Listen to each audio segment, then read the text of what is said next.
Então, queria dar as boas-vindas a todo mundo. Nessa tarde de sexta-feira, a gente vai dar continuidade às atividades da formação continuada.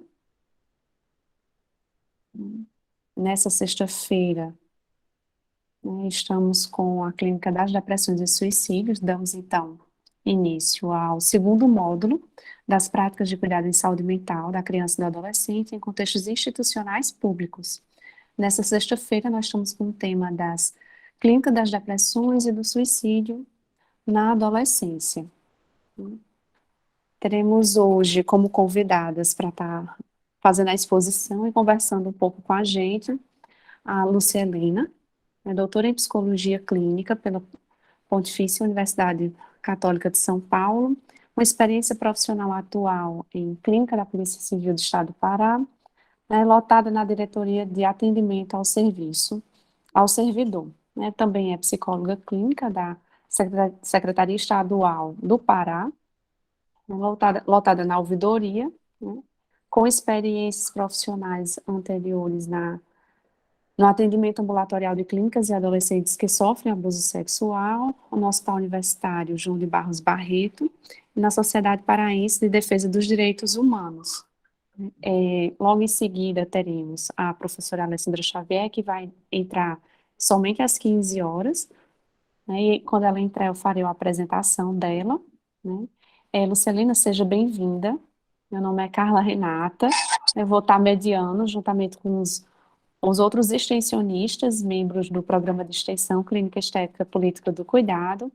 Você tem em torno de 30 minutos até 40 minutos para a exposição, depois a gente abre para o debate, mas o pessoal que já participa todas as sextas-feiras com a gente, às vezes eles vão conversando também no decorrer da fala, tá? Então fique à vontade com relação a isso, sejam todos muito bem-vindos.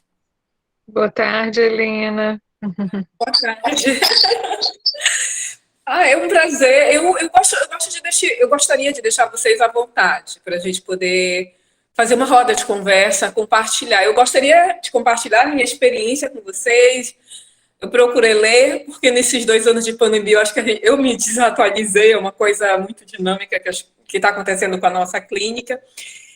E é um prazer, sabe, Carla, o seu convite para mim. Eu fico muito agradecida. Eu estou aqui em Belém do Pará, como vocês sabem, né? Eu sou paraense. E toda a minha carreira acadêmica, ela tem início no serviço público, né? A minha formação, eu sempre acreditei que era para o serviço público, e é nesse espaço, nesse território, que era a minha oportunidade, não só minha, mas todo um serviço de psicologia, né, o Conselho de Psicologia, quando faz da prática das políticas públicas e nos coloca, nos insere nesse cotidiano. Então, para eu poder falar das instituições, eu estou falando da minha própria experiência, da minha própria história de vida, que ela começa e se dá no público, né, na universidade pública.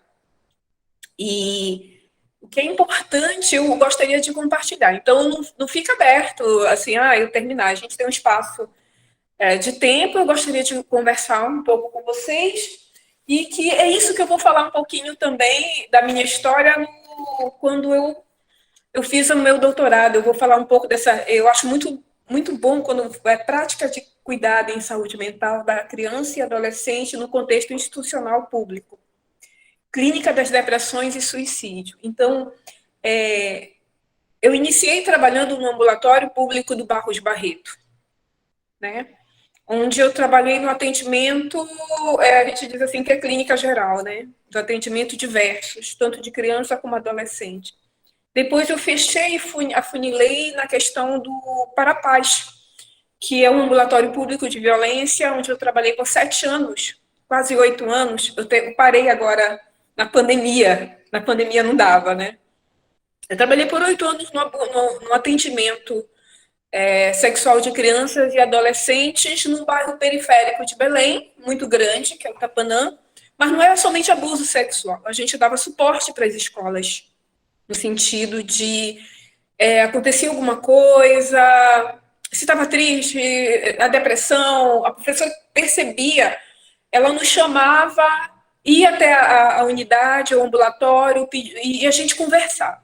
Então, a minha experiência, quando eu falo na institucional, ela vai também, no caso, eu trabalho na Polícia Civil do Estado do Pará, eu sou psicóloga clínica, eu atendo os servidores, às vezes os familiares. Também é público.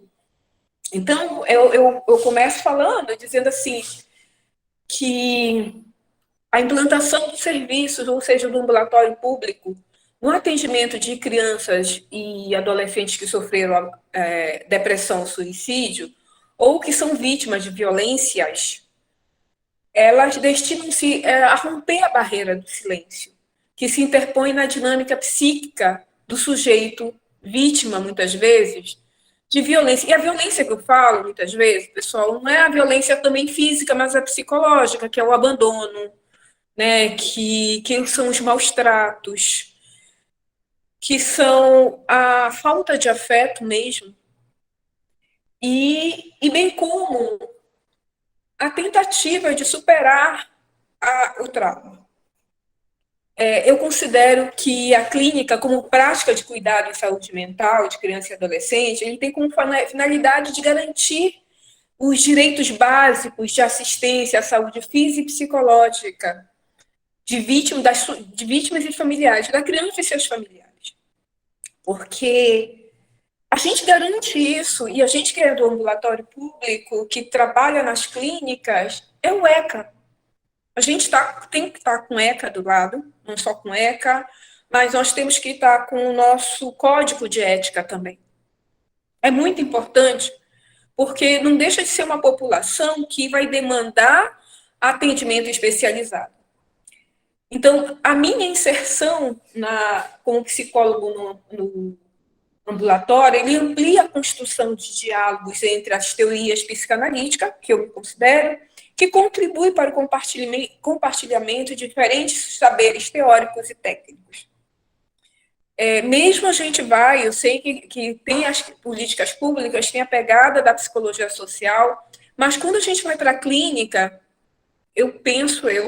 você não vai trazer a teoria ipsilitri, você vai construir também com a tua prática dentro de um território, dentro de uma cultura.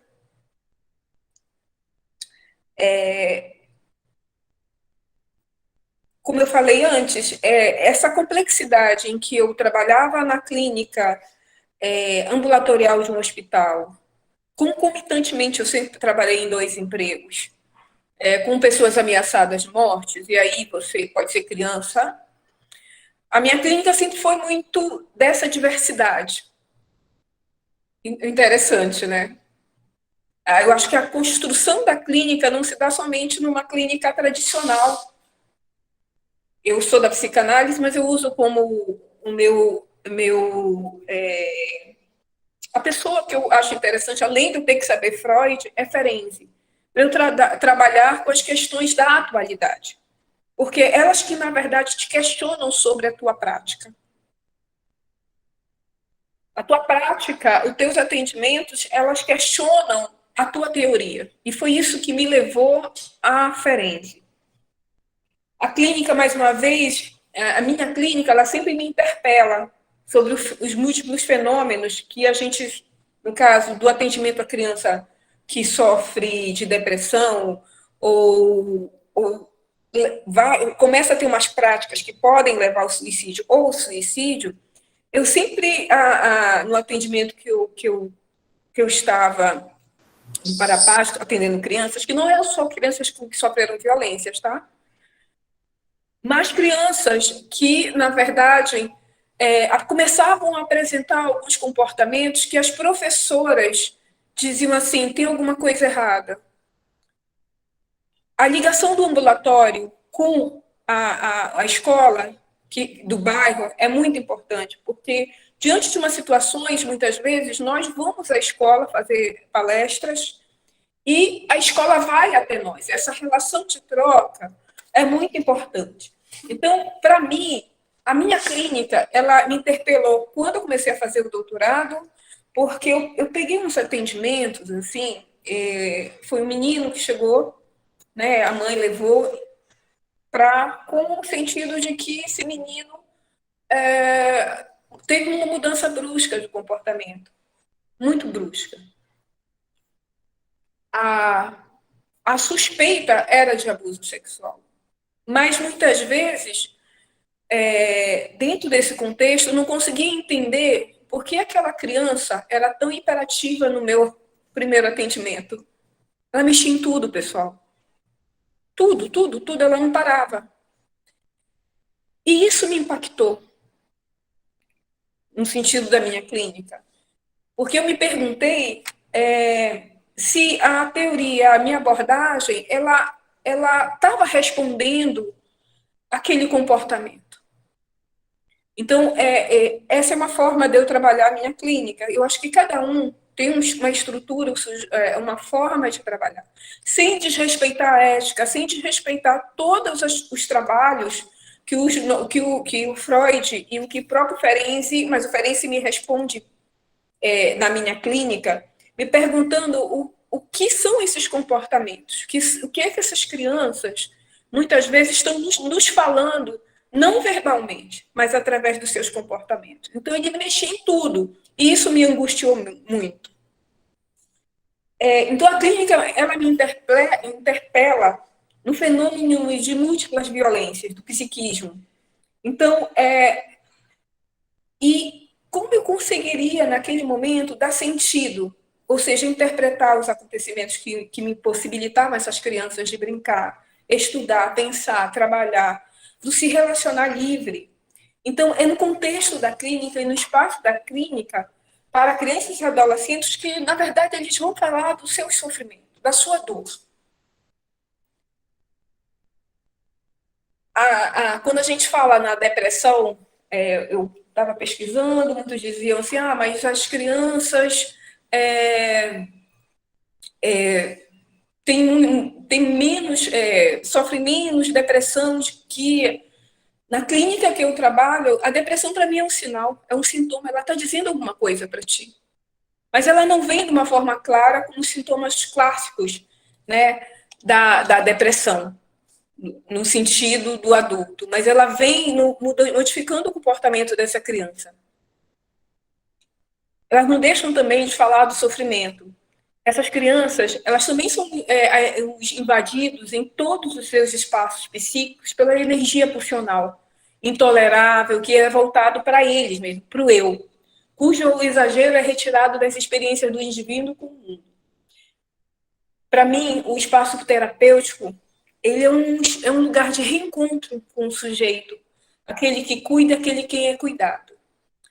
Esse modelo clínico que eu penso da clínica, ele não é do excluído, das camadas mais baixas, do oprimido, de qualquer lugar, mas é um espaço de acolhimento de diferentes classes sociais.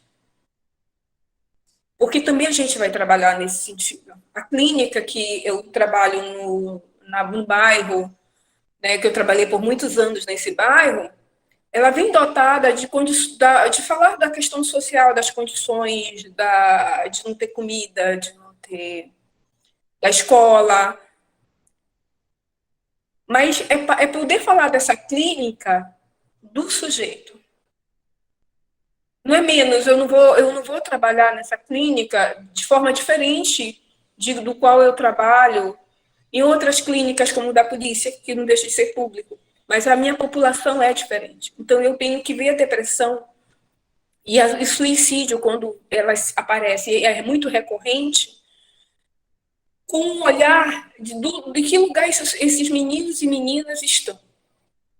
Eu acho muito interessante um autor que eu usei, eu gosto muito dele, que é o Figueiredo, que é o Luiz Cláudio Figueiredo, que ele acredita que o sentido mais profundo de todas as práticas de recepção é do proporcionar para o indivíduo a possibilidade de fazer sentido, isto é, consiste em constituir ligações da forma, sequência e inteligibilidade ao longo de sua vida, evocação e provocação, e provocando o retorno às experiências da loucura e da turbulência emocional.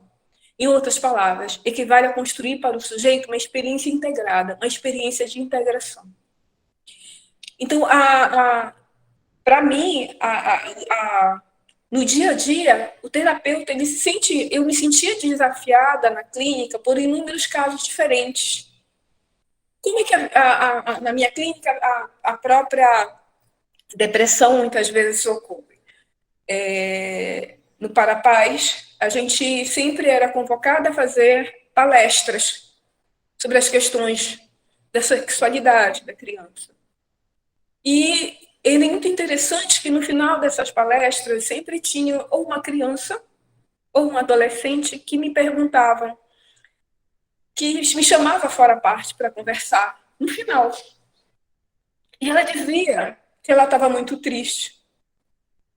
A depressão ela não ocorre apenas por uma desconstrução, não, problemas, não. Eu posso pensar por uma situação apenas da estrutura psíquica do sujeito.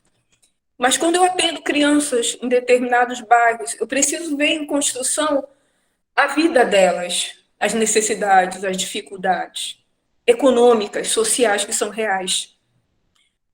A relação dela com os pais, que muitas vezes, eu não sei aí, mas aqui em Belém, tem um número grande de crianças e adolescentes que não têm um pai presente, ou às vezes nem a mãe, é a avó. É a avó que dá sustentabilidade, é a avó que, na verdade, faz o papel, entre aspas, em função de mãe. Muitas vezes essa mãe não está presente. Ou se ela está presente, ele ou a criança, ela foi fruto de um acaso, de uma situação. A questão dessa criança,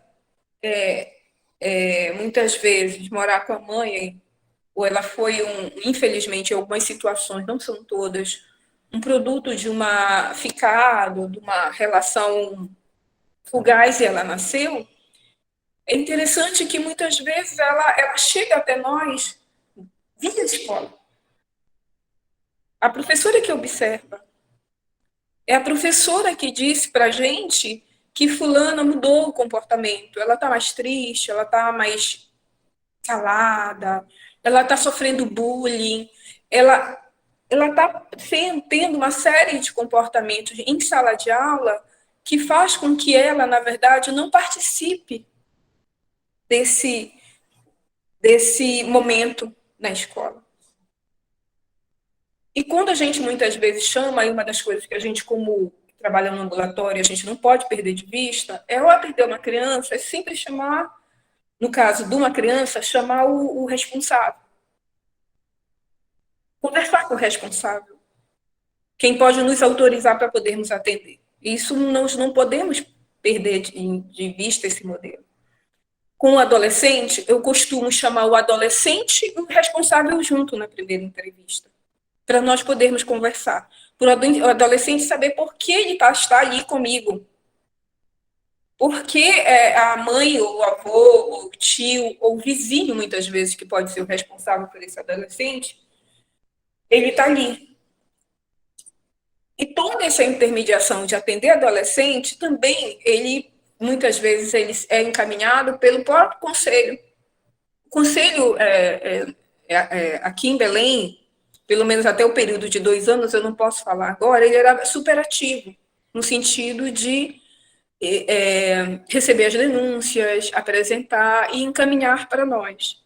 Então, quando eu falo da clínica, que eu acho que é interessante, que esse é um espaço para criança e adolescente falarem do seu sofrimento, esses indivíduos se veem invadidos por todo espaço psíquico de excesso de energia pulsional intolerável, voltado para o eu, cujo exagero é retirado dessa experiência do indivíduo ao mundo externo. É o espaço terapêutico, é o lugar de reencontro entre o sujeito e aquele que cuida e quem cuida.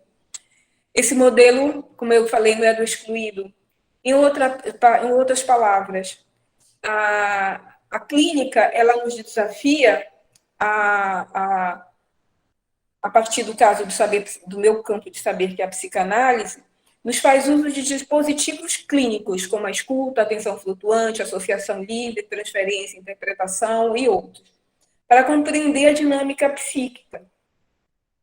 Esses dispositivos técnicos, técnicos que a psicanálise me fornece, me faz compreender, dentro dessa relação transferência e contra-transferência que eu tenho com o meu paciente, desde o momento que ele chega, ele é apresentado, no caso, pela mãe, pela avó, por um responsável, seja qual for, um vizinho, muitas vezes, ele pode ser responsável, de eu atender primeiro o responsável, depois a criança com o responsável, e depois a criança sozinha, se for possível. Porque muitas vezes a criança não fica sozinha porque eu não sou um elemento familiar. Não sou um elemento familiar. Muitas vezes eu faço uma visita na escola para conversar com a professora, porque o que a família às vezes diz, a família não tem essa percepção de que a criança mudou o comportamento. Às vezes quem nos fala é o professor, e eu posso fazer essa visita por muitas vezes ser a escola do bairro. Eu conversar com a professora, elas nos diz, nos apresenta um comportamento que a criança, ela está muito recolhida, está isolada, ela não brinca com as pessoas, com as crianças demais, ela evita qualquer tipo de toque, ela está muitas vezes literalmente no cantinho. E aí eu concordo com os autores quando eles falam que às vezes é difícil, sim, detectar a depressão. Das experiências que eu tenho aqui em Belém, a depressão, em alguns casos, elas ocorrem de uma forma, principalmente quando tem a violência sexual também, quando tem a questão da negligência, os pais dão a guarda do filho para o Ministério Público, entrega o filho, e os filhos, os meninos, filhos que eu digo é porque às vezes são uma, duas crianças, desculpa, né? A mãe devolve, não quer mais ter trabalho, diz que não aguenta mais, e entrega para o juiz. Em alguns casos eu consigo ver o comportamento e a mudança do humor da criança indo para o estado de depressão. Porque ela não consegue compreender por que a mãe não quis mais ela. Porque a mãe entregou-a para o juiz em casos de abuso sexual ou outras violências físicas também, ela vem manifestada. E mesmo em crianças, né, são muito arredias. Eu já vi um caso muito, muito claro, foi quando eu trabalhei no interior do Pará, eu trabalhei na Ilha do Marajó, uma determinada cidade, que não vou citar o nome. Foi um dos meus primeiros empregos, eu trabalhei no projeto Sentinela, que justamente era o início do projeto para pais hoje que trabalham com abuso sexual de criança e adolescente. E nesse município eu tinha um índice muito grande de suicídio de crianças e adolescentes. Eu nunca tinha ouvido falar isso no interior do Marajó, e numa ocorrência me chamaram para atender uma criança que tinha tentado se enforcar, e era a maioria por enforcamento, apesar de ser a ilha, tem muita água, tal, mas era enforcamento a forma como as crianças e os adolescentes morriam. E aí sim, eu percebi que a gente pôde fazer dando suporte na escola, né? E a gente percebeu que havia um grande índice de abusos físicos, mães que educavam através da violência, né, batendo, ou cerceando crianças de 9, 10, 11 anos. Então, isso foi uma das coisas que eu consegui ver, apesar de muito no relato, né, de uns artigos, vários, que são poucas, mas nesse município do estado, do Pará, no Afuá, que desculpa, eu terminei falando do município, meu Deus do céu. Que ato falho, é horrível. No Marajó, eu percebi que era o fato de uma educação extremamente castradora, uma educação muito exigente, e também da falta do conhecimento dos pais sobre esse momento entre a fase infantil, de uma criança, entrando no período da puberdade. Eu sei que os autores agora classificam como adolescente, criança de 0 a 12, adolescente de 13 a 18.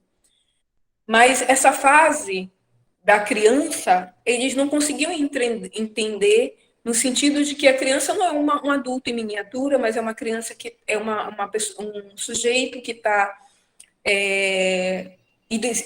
no processo de identificação, de crescimento e desenvolvimento com momentos diferentes, períodos diferentes da sua vida.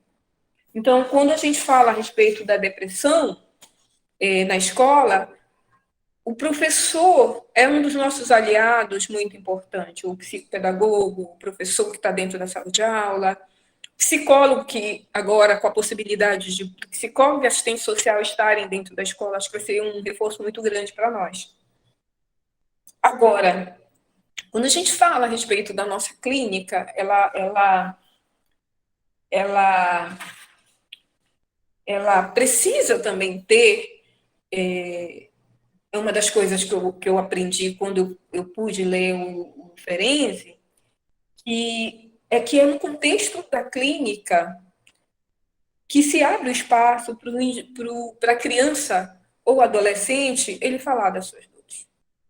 O encaminhamento do professor ou de um adulto, né? A criança precisa estar na vinculação com os pais, né, com os amigos, e muitas vezes dentro de casa, eu penso assim, nesse momento particular que nós estamos vivendo, né, da pandemia, onde que eles tiveram que ficar em casa, todo esse contexto de perda que nós tivemos, né, perdas significantes, não sei vocês, mas eu tive bastante, e continuo tendo até o presente momento.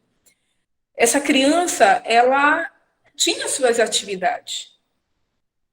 Nesse contexto que nós estamos vivendo, onde as relações dos pais ficaram muito diante da problemática mesmo, e a gente está retornando agora para a clínica, eu percebo que a posição da criança numa angústia, numa ansiedade muito grande, porque ela não está no momento compreendendo, ou compreende de uma forma um pouco mais simples, mas compreende, eu sempre digo que a criança entende, ela percebe, ela pode não entender toda como a complexidade de um adulto, mas ela compreende sim as separações, ela compreende sim as brigas, ela compreende o que não é falado pelos pais.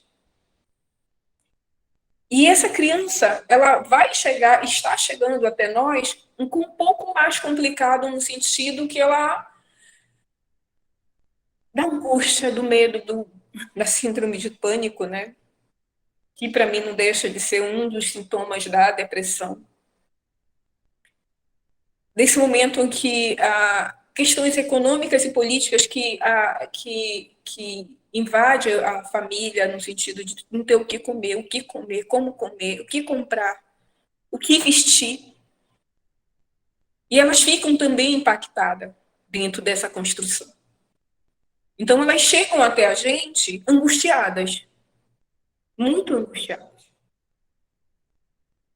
Eu, quando penso muito na clínica, que eu acho que o espaço terapêutico é criado com a finalidade de ter acesso ao universo metafórico que se instala no meio do trabalho analítico. Poder resgatar essa criança, né, um pouco da fantasia dela, um pouco do ideal dela, neste momento tão complicado, que é atual, que nós estamos vivendo.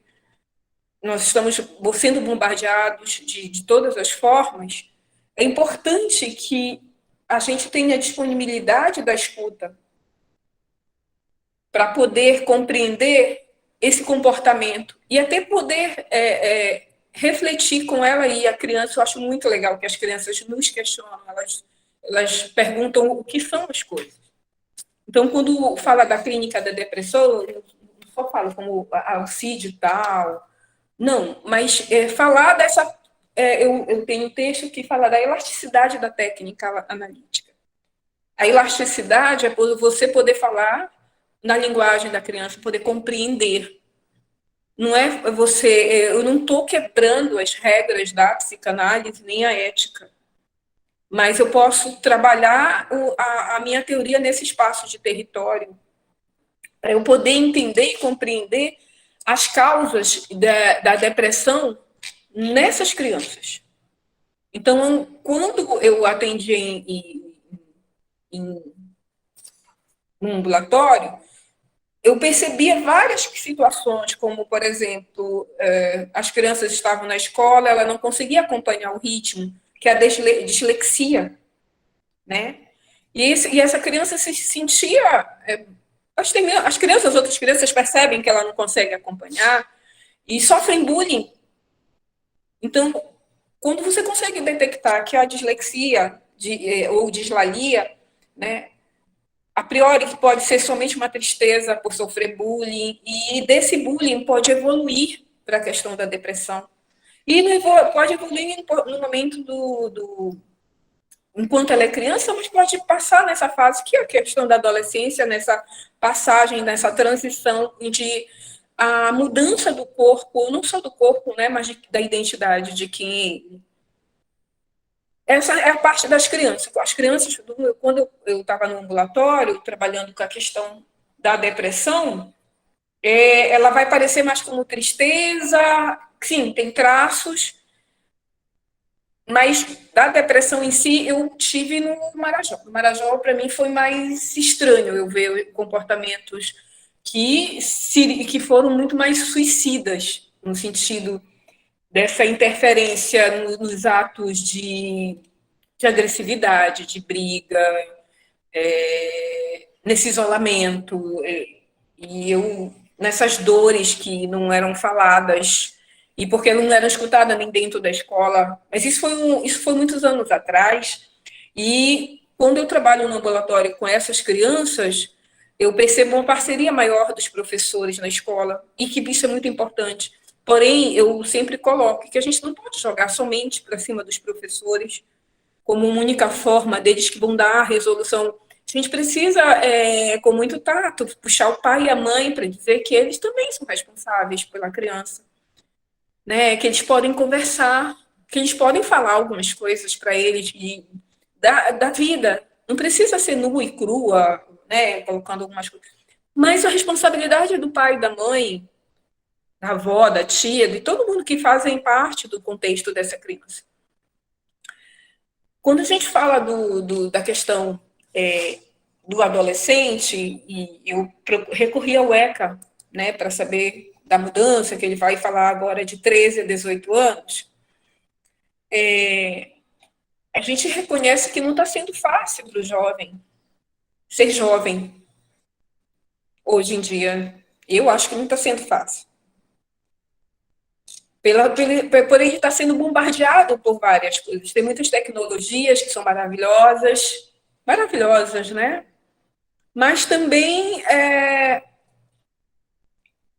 ele está interagindo, ele se expõe, principalmente na internet. Aí eu faço um desvio, né, a respeito da internet, onde a questão do bullying, do ódio, eu trabalhei com a questão da internet justamente no ódio muito grande, né? Ele se expõe, ele põe foto, põe um monte de coisa e espera, até porque é o momento dele, momento de transição, momento de identidade, momento de transformação, posso assim dizer.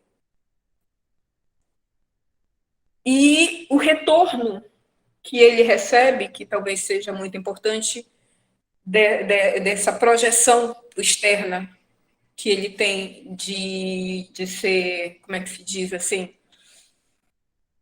de receber um incentivo, de ter identidade, é um momento de construção, de sair da fase de criança para um adolescente jovem, de construir suas ideias, e com várias questões.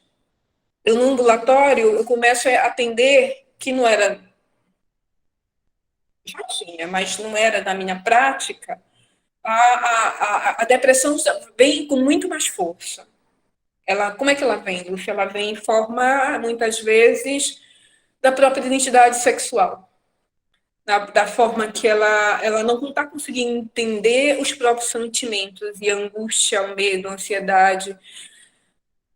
E com uma demanda, uma cobrança muito grande. os jovens estão sendo muito cobrados para eles fazerem tudo certo, eles têm que saber tudo. E eu me recordo que eu atendi uma jovem, uma menina super bonita, né? Já jovem, no momento de transição em relação à questão da sua sexualidade, se gosta de menina ou de menina, já fazendo um trabalho adulto, que é trabalhando como é que se diz? Naquele programa que tem para jovens, Jovem Aprendiz, né? E o chefe questionando. E aí vem a questão da religiosidade, do porquê ela se vestir de uma forma um pouco mais masculina. E sendo que, muitas vezes, esse questionamento sobre a sexualidade, sobre a identidade, ser menino, menina, de gostar, e essa exigência que a gente está tendo agora, né? Tu tem que ser hétero, tu tem que ser... Né? Tem que... umas exigências dos quais eles ainda estão em formação. Eles não sabem. E o adulto, de uma forma insidiosa, e eu me recordo de atender essa menina porque ela realmente estava em dúvida se ela queria ser menino ou menina, se ela gostava de menino ou menina. É o que uma paciente vai dizer, que ela é binária, ela é neutra, né? E eu tentar entender o que é neutralidade. E uma cobrança muito grande. No outro dia depois, eu vejo essa menina com as unhas enormes para mostrar que ela é feminina e caindo em choro quando eu pergunto sobre essa questão. E essa menina, a gente esquece que muitas vezes, desde criança, já tem uma história muito difícil, ou já tem uma história de depressão na família, ou já tem uma história de suicídio dentro dessa família. E que não é, às vezes, uma coisa tão simples assim. Que o suicídio ou o feminicídio dentro dessa família já vem com uma história pré-existente. E aí eu pergunto para essa menina um pouco da história dela. E assim, olha que eu sou adulta, mas os jovens estão sofrendo muito. E ela me conta uma história de que o pai matou a mãe e depois se suicidou na frente dela. E essas histórias que vai marcando um pouco a própria história dela, porque, ou seja, ela e os irmãos ficaram desamparados. Quem acolheu foi uma antiga namorada do pai, porque ninguém da família quis. Então, a história de muitas vezes de algumas situações de depressão, elas vêm com uma história de violência doméstica, violência familiar, seja violência doméstica do pai bater a mãe, ou, nesse caso, foi uma das coisas mais graves que eu também vi, além do abuso sexual que ocorre, que é o fato de ter a questão da violência que não foi falada. Não foi, ela não teve, ela tinha 10 anos, eu peguei com 15, 16 anos, não teve oportunidade de ir para um acompanhamento psicológico na unidade básica de saúde, na UPA, ou lá onde eu trabalhava, onde continua até hoje. Helena. Oi, já são meia hora? Já temos em 40 minutos. Meu Deus do céu. Acho que a gente poderia aproveitar, né, todas essas questões que vão suscitando a respeito da adolescência, né, nesse processo que está se reposicionando psiquicamente, e como ela vai se apresentando nas instituições em busca, né, de respostas para o sofrimento, que esse reposicionamento psíquico pode mobilizar esse sujeito. Acho que a gente poderia abrir, então, para a discussão. Acho que o Ricardo estava com a mão levantada agora há pouco, né? Quem mais tiver algum comentário, a gente poderia, então, ir se encaminhando para isso. Ótimo, eu estava com a mão levantada. Boa tarde, pessoal. Eu sou o Ricardo. Boa tarde, Helena, tudo bem? Prazer lhe conhecer, mesmo que virtualmente, claro. A tua fala me suscitou aqui alguns questionamentos, principalmente a partir da tua atuação institucional. Então, eu fico pensando, principalmente nesse último ponto que tu trouxeste das violências vivenciadas pelos jovens, né? Então, como atuar institucionalmente né, de forma a acolher esse sofrimento, né, e possibilitar vias de deslocamento desse sofrimento sem reproduzir violências no âmbito institucional, né? Porque, querendo ou não, a instituição em si, ela já porta violências, né? Já desumaniza, né? Então, como humanizar a nossa atuação, seja psi, seja psicossocial, como humanizar a nossa atuação nessa proposta de humanizar, resgatar essa criança, esse adolescente desse processo dessubjetivante, de sofrimento, né? De um apagamento dessa criança, desse adolescente nesse sofrimento, fortalecendo uma rede, né? Como que a gente pode pensar nisso, né? Fica esse questionamento.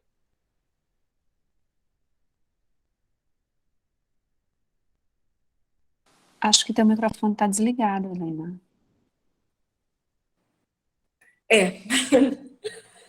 Obrigada. É um desafio. Quando eu comecei eu confesso para ti, Ricardo, que quando eu comecei a trabalhar no ambulatório público com violência, não foi nada agradável, porque é muito difícil. É muito difícil a gente sabe que existe. Sabemos. Mas escutá-las, todas essas, é muito dolorido. Eu acho que, além da empatia que nós precisamos ter, nós, psicólogos, nós precisamos ter empatia de que aquele sujeito, aquela criança, aquela adolescente, eles estão pedindo ajuda. É isso que eu compreendia e compreendo como um pedido de ajuda.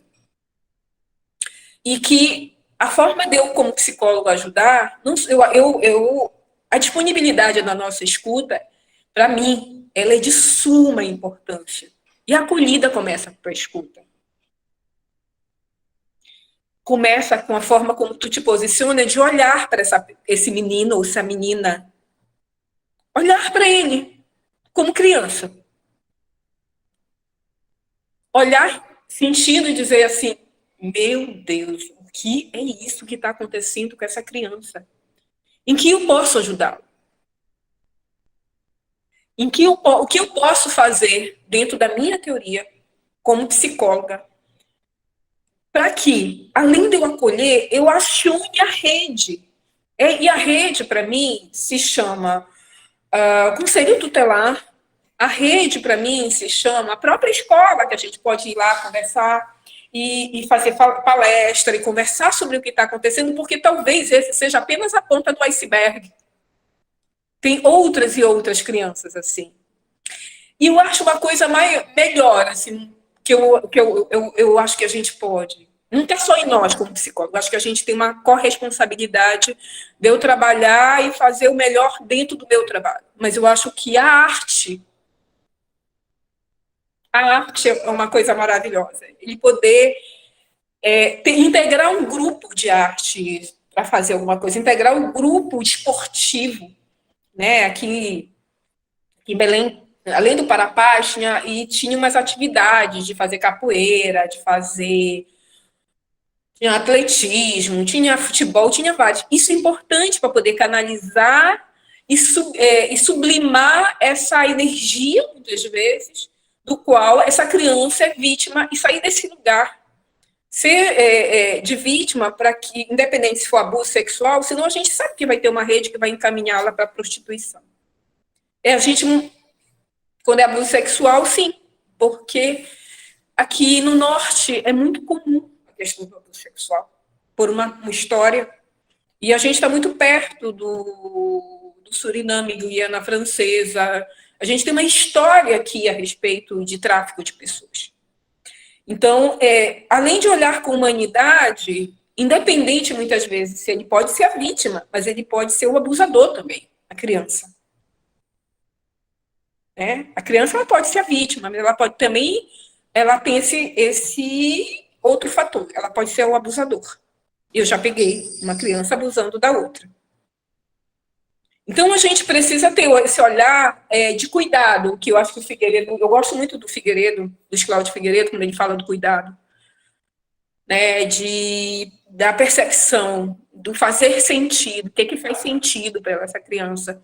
Ver o contexto familiar, a gente não pode perder de referência o contexto familiar. Aqui ele tem um link maior, uma transferência maior, com o pai, com a mãe, com o avô, com o vizinho, que consegue fazer essa função. Eu não sei te dar uma resposta pronta. Olha, se tu fizer isso, tu vais construindo o teu repertório, o teu trabalho, na medida em que você percebe, desculpa, a demanda desse sujeito. E acionar tuas redes. Eu acho que a gente está tudo parado agora, mas a gente precisa acionar as redes. Eu espero ter te respondido, Ricardo. Obrigado, Helena. Obrigado.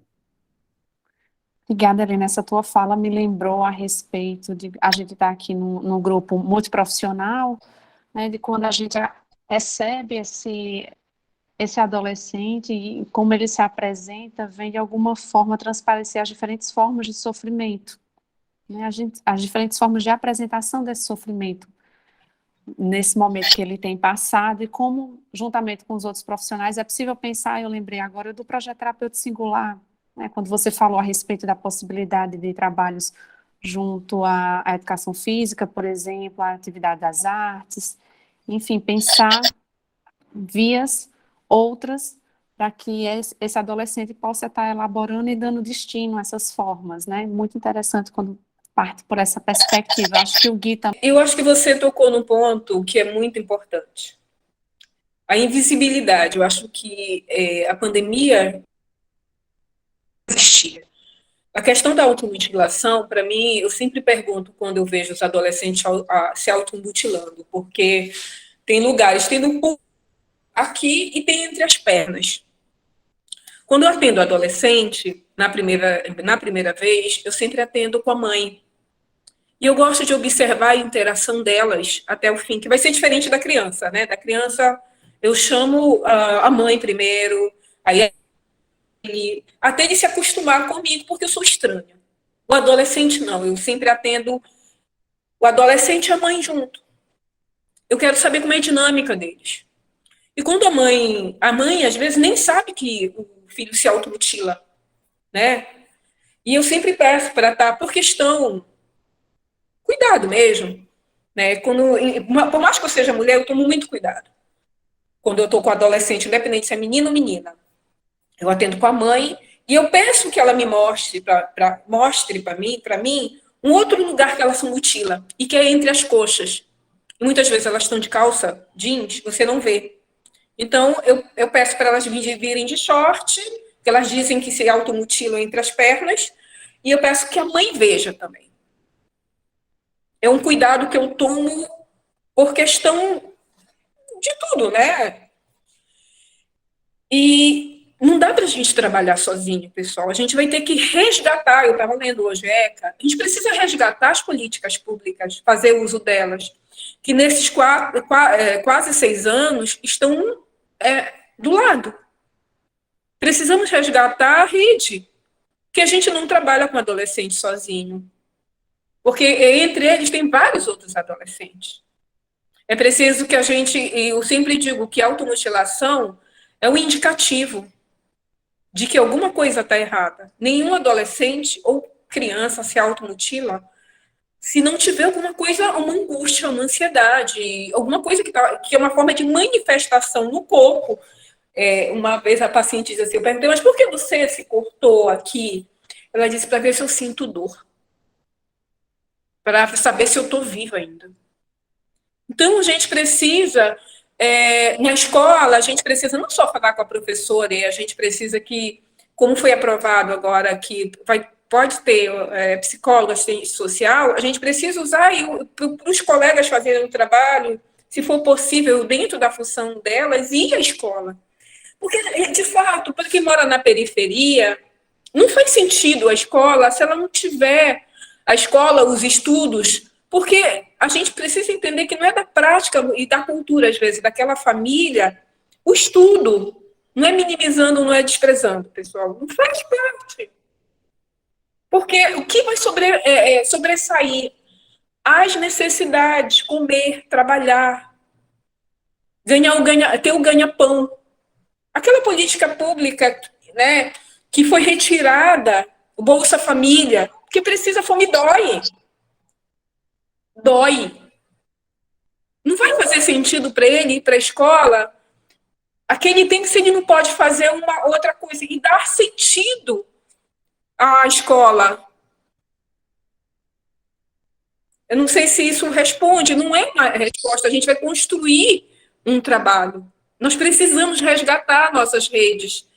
Nós precisamos fazer uma releitura das políticas públicas e do posto de saúde, né? Você trabalha na UPA, poder conversar, ir na escola, conversar com a psicóloga, caso tenha, né? Psicóloga, assistente social, a professora, mas não sobrecarregar um profissional, do meu ponto de vista. Os professores são parte integrante e muito importante, porque eles estão no dia a dia, eles observam. Mas nós precisamos construir políticas públicas junto com o Ministério Público, que é rever. E a gente vai precisar discutir novamente isso, por exemplo, como resgatar essas pessoas que foram embora, que não tiveram como as tecnologias, o computador para poder estudar.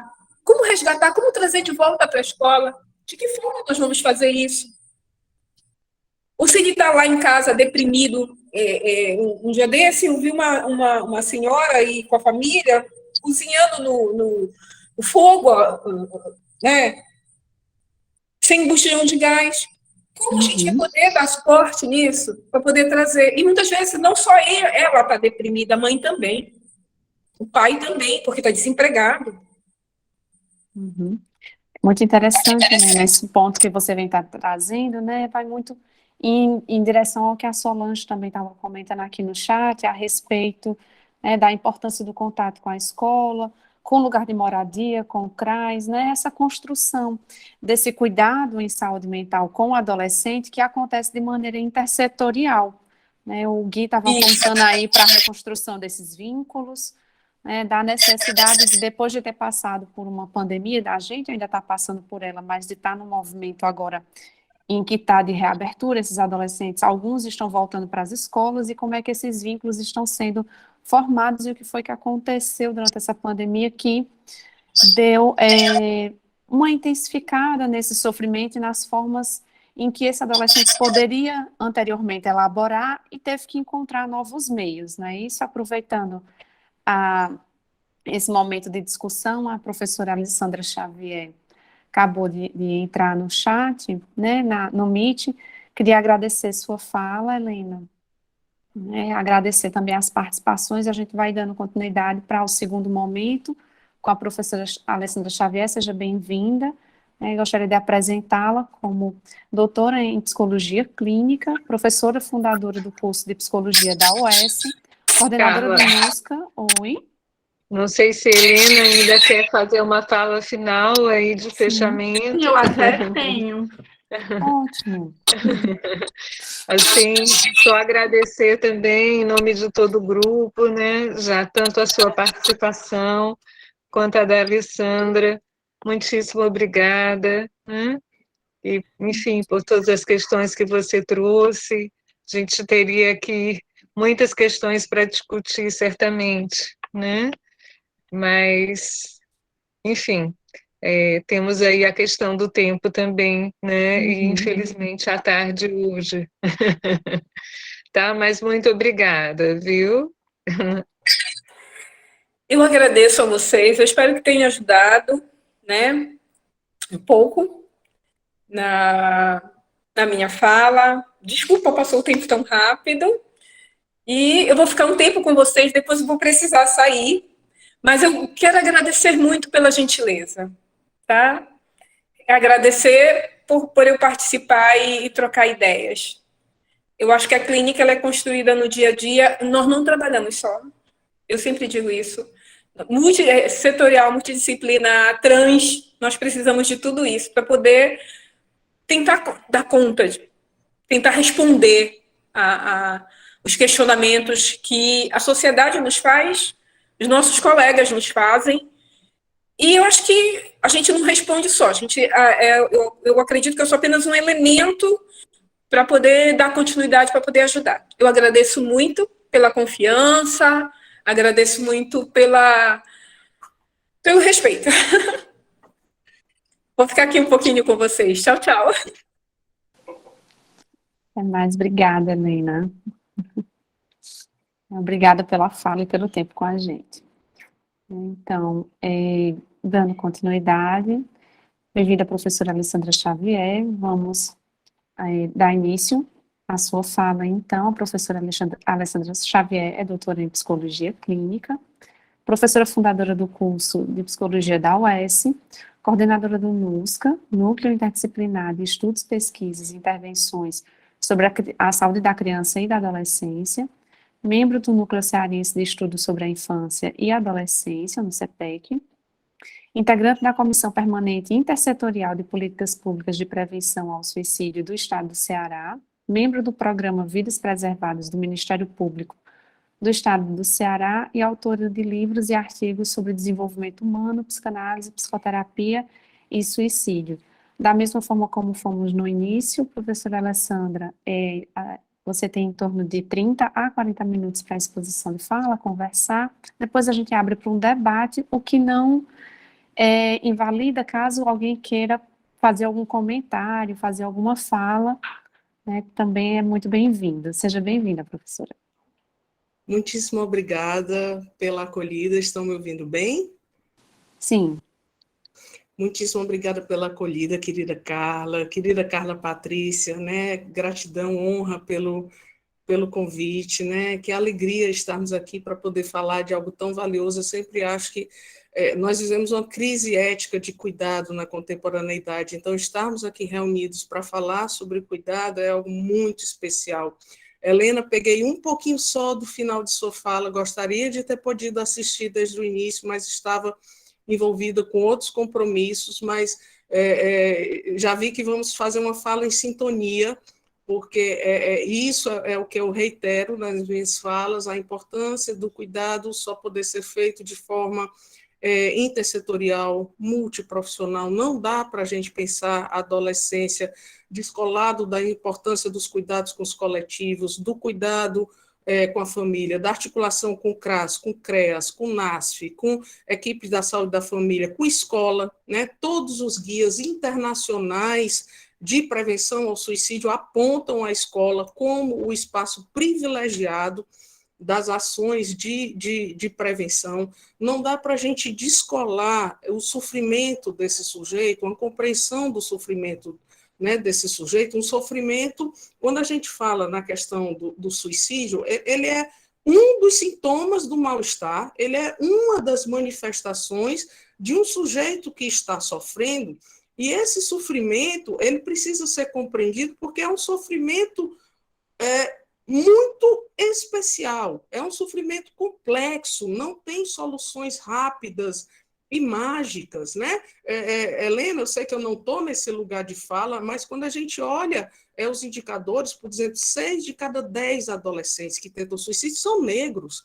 Não dá para a gente esquecer os marcadores interseccionais, não dá para a gente esquecer de que a nossa leitura desse sofrimento precisa ter essa bagagem ampla que nos permita compreender não somente a psicodinâmica desse sujeito, que é extremamente complexa, eu vou trazer algumas coisas para a gente pensar sobre isso, mas essa psicodinâmica ela não se constitui à margem de um ambiente, à margem de uma interação. E o contexto que nós vivemos hoje, ele é muito complexo. Esses índices de suicídio, eles deflagram um dos sintomas desse mal-estar da contemporaneidade e que não é algo simples.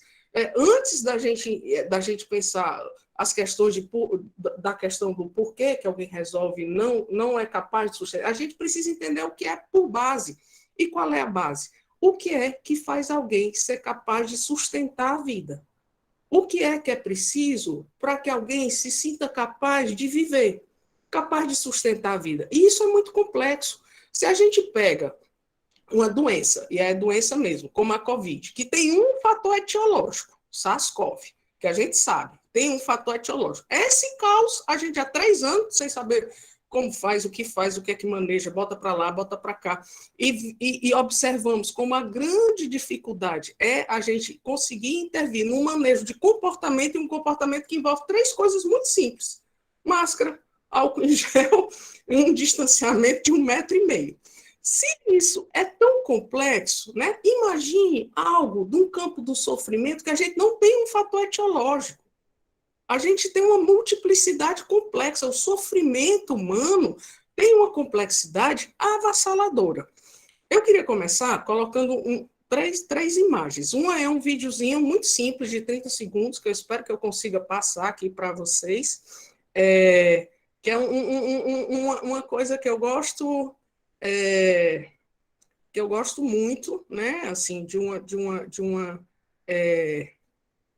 eu vou tentar ver se dá para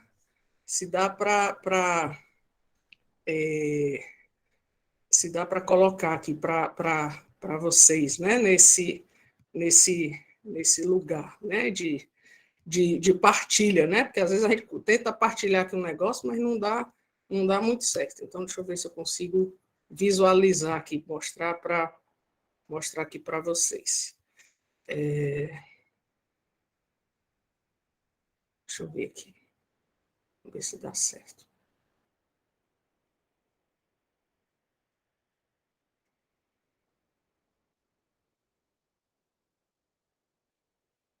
Eu sei que está aparecendo, mas está aparecendo só o bebê, né? Não aparece a criaturinha na sua... Tá dando para ouvir? Dá para ouvir não, né? Bom, então é porque o arquivo de áudio não tá tocando aqui. Mas, na verdade, vou tentar simular um vídeo, né, falando. Esse videozinho é um vídeo muito, muito simples, né, que eu gosto muito dele, porque, assim, é um bebê, que é a condição básica de todos nós, né, nascemos numa condição de profundo desamparo, e esse bebê, ele está num choro avassalador, ele está se esgoelando. Eu costumo dizer que isso aí é uma situação de risco de suicídio, né? Ele está se esgoelando, ele está colocando, né, assim, um vozeirão, que é a única coisa que um bebê sabe fazer para dizer do seu sofrimento. E aí vem a mãozinha de um pai com um paninho que tem o cheiro da mãe, coloca esse paninho com o cheiro da mãe próximo a esse bebê que está desesperado, e o desespero é o grande elemento, né? A gente tem, por exemplo, o Aaron Beck, que não dá para a gente desconsiderar uma pessoa que passa 30 anos pesquisando depressão e desamparo, não dá para a gente dizer que não tem algo a contribuir. E ele traz que o desamparo, né? Ele traz que a desesperança é o grande elemento responsável pela depressão. E aí a gente tem teorias em 2015 que trazem desamparo, desesperança, dor emocional avassaladora e perda de conectividade como os grandes elementos que se integram para uma ideação e para uma tentativa de suicídio. Ora, desespero, dor emocional avassaladora e perda de conectividade. É a definição da contemporaneidade. Então, essa criaturinha que está aí nesse desespero, se esgoelando, chega o pai com a mãozinha, com um paninho, com o cheiro da mãe, coloca perto. E aí essa criaturinha, com mínimos recursos psíquicos, pega o paninho, cheira aquele paninho e abre um sorriso. Então, a gente vê uma criaturinha com mínimos recursos que com um paninho se acalanta. Por que eu acho legal esse vídeo? Porque isso é a metáfora do que vai ser necessário a gente construir para poder sustentar o desespero que a vida vai trazer. Ninguém sabe em que situações vamos nos ver assim, desesperados, esgoelando, nos sentindo sozinhos, querendo morrer, que dores emocionais avassaladoras vão nos invadir, seja do preconceito, seja do desemprego, seja do bullying, seja da falta de vínculos, seja pela dificuldade de lidar com os problemas, seja por violência sexual, seja por uma série de fatores que nos aconteçam, não sabemos o que vai nos lançar no desespero, mas o que é que vai nos proteger? Vínculos. essa metáfora desse paninho que acalma é isso que internamente nós precisamos construir no nosso mundo interno.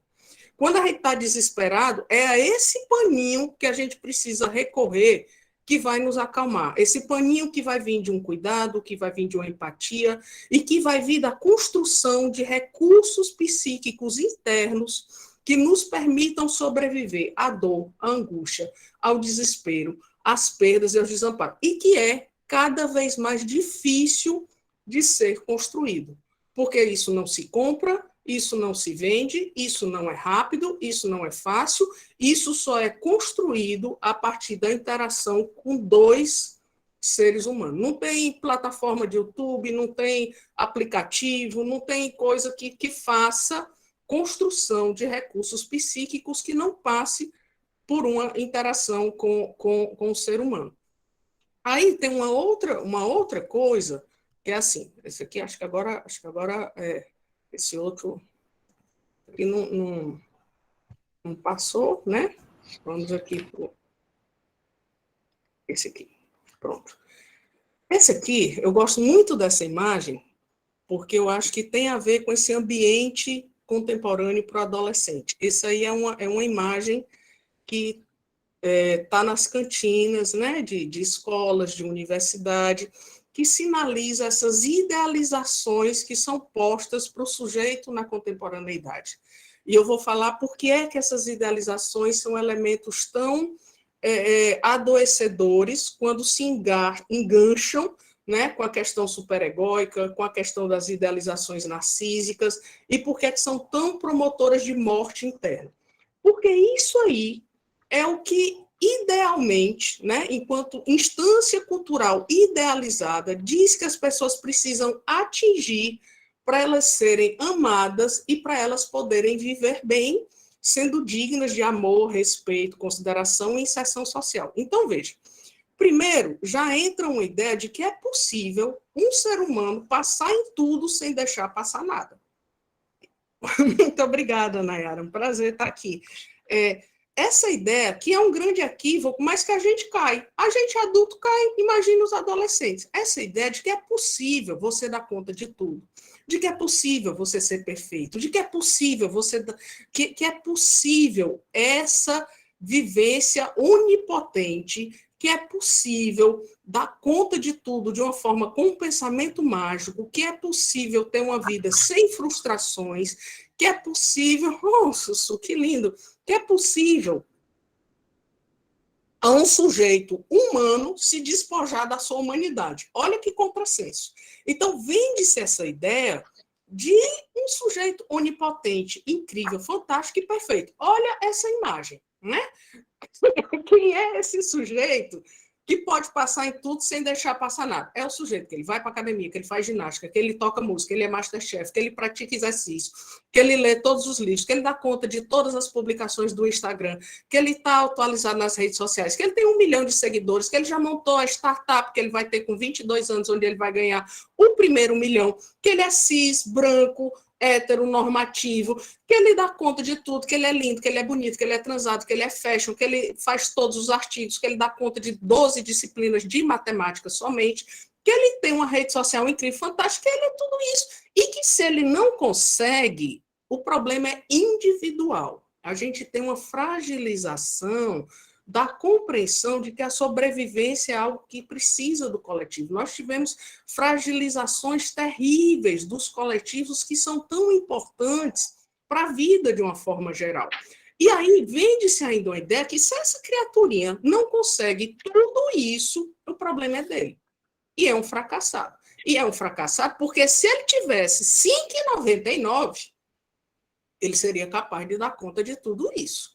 Então, é um fracasso que essa pessoa ela fracassa duplamente, porque além de dizer que isso é possível, se não consegue, é porque ele ou ela que não conseguiram, né?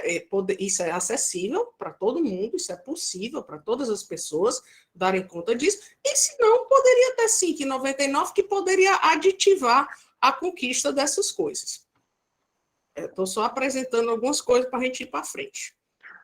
Nessa história, a gente tem uma criaturinha que fica nesse dilema aí, né? Assim, por razões inexplicáveis, toda pessoa no mundo nasce com um grande buraco no meio do seu peito. É igual o bebê, todo mundo nasce desamparado.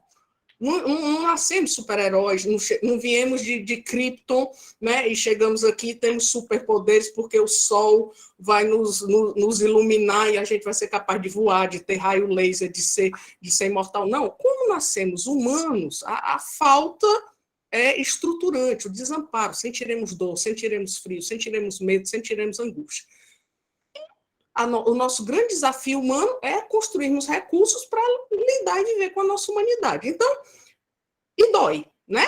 Não é que seja desconfortável, é normalmente considerado indesejável e muitos tentam preencher com alguma coisa, né? Areia, lá o canto, dança, bate palma, a imagem que a gente viu antes, né? Tem gente que preenche com religião, tem gente que compra coisa, tem alguns que colocam outras pessoas, nessa ideia que o capitalismo se sustenta. A economia neoliberal, ela só se sustenta a partir da premissa de uma felicidade que pode ser adquirida através de produtos, né? Então, o capitalismo diz, olha, você vai sofrer, vai ser difícil, nem todo mundo vai conseguir ser feliz, não tem vaga para todo mundo. Ele diz, não, vai ser possível. Vai ser possível. Se não for, você compra esse produto, você faz isso, você faz esse curso Master X, Coach, Ultra, Flex, Hiper, e você vai ter sucesso, né? E aí, onde é que a gente entra no manejo do suicídio? No manejo do suicídio, a gente entra no sujeito que está exatamente preso nesse momento, que ele está em busca de algo para ser feliz e que ele não encontra, que ele não consegue, que ele não sabe o que fazer, e que ele está perdido, e que ele é um fracassado, e que ele não consegue atender as expectativas da família, ele não consegue atender as expectativas do colega, ele não consegue pedir ajuda, ele acha que ele é um fracassado, ele acha que ele não sabe nada, ele vive num tudo ou nada, ele vive numa intensidade, ele vive na dúvida, ele vive a adolescência. Ele está no meio da adolescência e não tem quem chegue para oferecer recursos simbólicos. A gente tem uma carência de processos simbólicos, que é isso que dá segurança para o mundo interno. Se a gente consegue construir uma boa aliança terapêutica com essa criaturinha, para ele entender que o que ele vai precisar são recursos psíquicos internos e não de objetos externos, aí ele é capaz de chegar nesse ponto. De deixar o buraquinho dele como está, porque acha que se correr contra o vento, no ângulo certo, faz um assovio. Então, ele consegue encontrar uma possibilidade de sentir prazer na própria vida.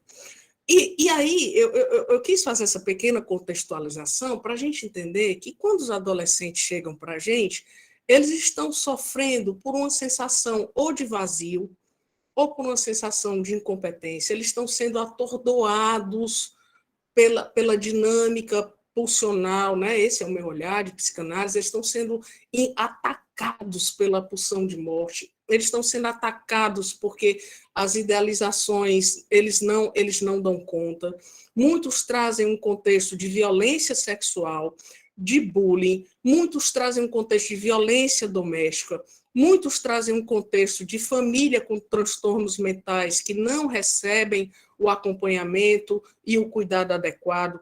Muitos vêm de escolas que fazem uma formação voltada para um mercado de trabalho sem atender às dimensões humanas. Eu estou dizendo isso porque, ano passado, eu desenvolvi um projeto com o Unicef, com 120 prefeituras aqui, municípios do estado, e conversei com mais de 1.000 adolescentes. E o que os adolescentes traziam era assim, Alessandra, quem é que fala com a gente sobre relacionamento abusivo? Quem é que fala com a gente sobre racismo? Quem é que fala com a gente sobre como é que a gente dá conta de conflito familiar?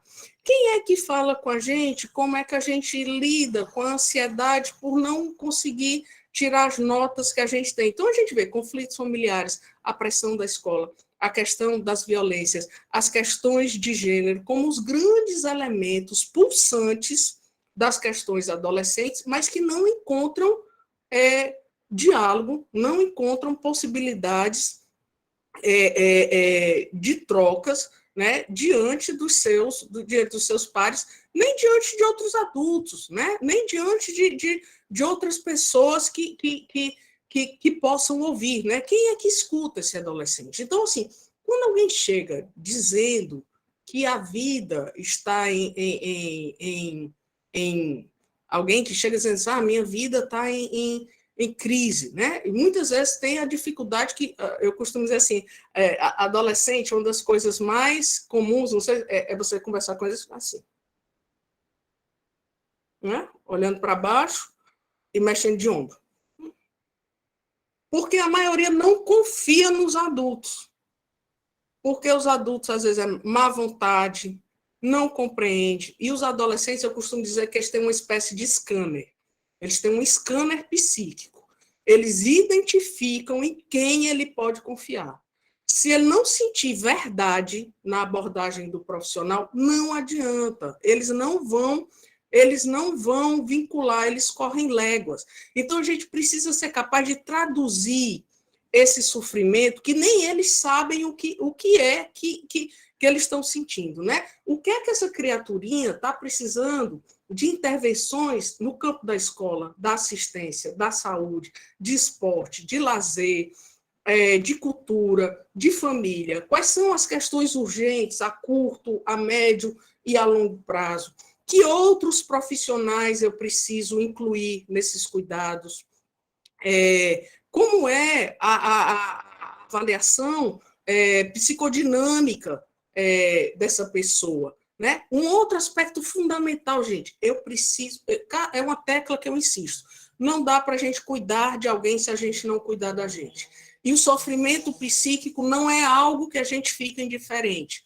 Então, cada vez mais eu insisto que eu acho que um dos indicadores de saúde mental tem que ser a saúde mental e a qualidade de saúde com os profissionais que trabalham na saúde mental. Porque se eu não estiver bem, a dor do outro, eu vou correr léguas daquilo ali, eu vou ficar frio, eu vou ficar indiferente. Então, quando chega um adolescente em profundo sofrimento, eu tenho que me conectar com o que é que se passa comigo. O que é que essa tentativa de suicídio me diz?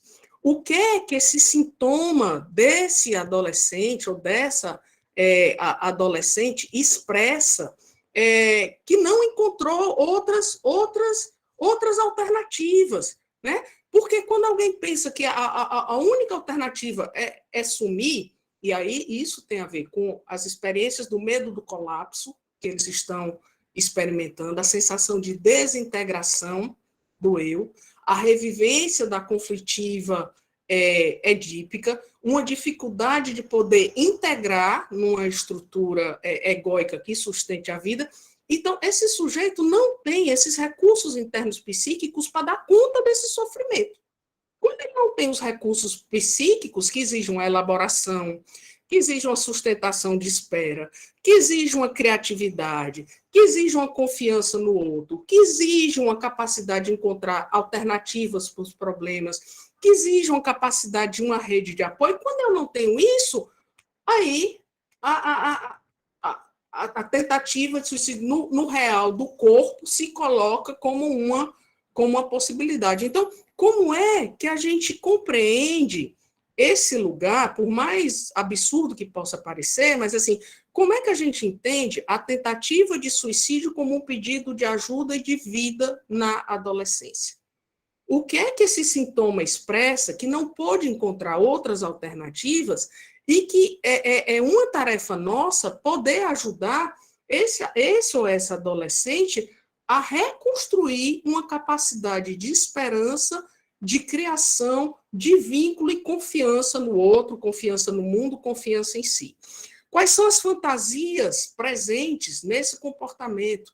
Qual é a capacidade de elaboração desse adolescente? Qual é o tempo e quais são os recursos que eu tenho